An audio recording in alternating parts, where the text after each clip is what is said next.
আসসালামু আলাইকুম আমার প্রিয় ভিউয়ার্স ভাই বোন সকল। আশা করি আপনারা সকল ভালো আছেন।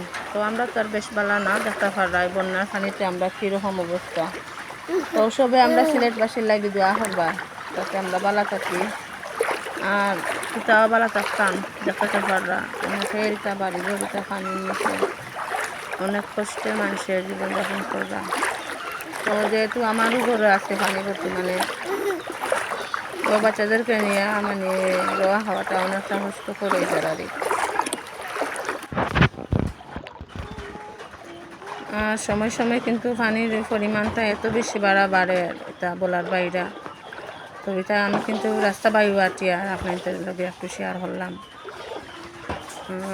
যারা তো গরু ছাগল আছে তারা তো আরও বেশি কষ্টের মাঝে আছে। যেমন ধরো আমি একদম একটা বারু গরু গিয়ে ঢুকতে পারি না, মানে এত কষ্টর সাথে আর এই সময়টা হাঁটে তা বলার বাইরে। কত পানি রাস্তাঘাটে দেখতে পারলাম। তো সবে বেশি বেশি করে আমরা লাগে দোয়া করবা। আর আমার তো বিশেষ করে কষ্টটা আরও বেশি বাড়ি গেল পানি হওয়ায়। মানে মা বাচ্চাগুলা কিন্তু অনেক ছোটো ছোটো, তো তারা রলিয়া কিন্তু আমার যেহেতু বাইরে কাজ থাকে বেশি, যার কারণে কিন্তু আমারও ঠান্ডা লাগে। আর আমার বাচ্চাটারও কিন্তু মানে শরীরটা একেবারে খারাপ। আমার ছোটো ছেলেটা অনেকটা অসুস্থ হয়ে গেছে, ওর অনেক বেশি জ্বর আর সব সময় কান্নাকাটি করে।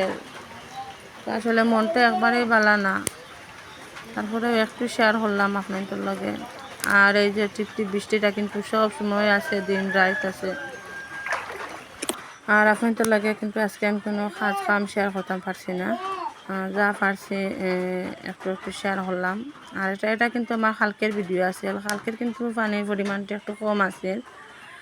আর আজকে কিন্তু অনেক পানি, আজকে কিন্তু আমার ঘরের ভিতরে অলরেডি পানি, কালকে তো রান্না করে পানি আছে। তো আসলে জানি না আমি কিলাখান থাকতাম এই বাচ্চাদের নিয়া।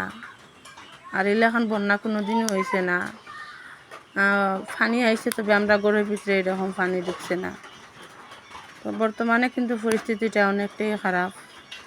খালি আমার না, আমরা মানে এই সাইডে যতটা ঘর আছে সবর ঘরেও পানি আছে।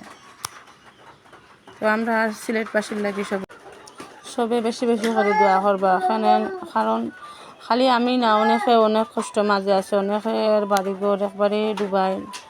তো যেহেতু আমার কতটা কষ্ট ওর বাচ্চাদেরকে নিয়ে, তো সবরই এলাকান কষ্ট ওর বাচ্চা কাচ্চা লইয়া এরকম পানির মাঝে থাকাটা।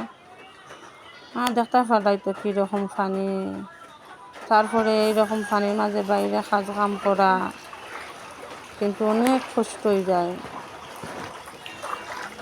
আর আসলে আমার মাথার মতো কোনো বাসা নাই,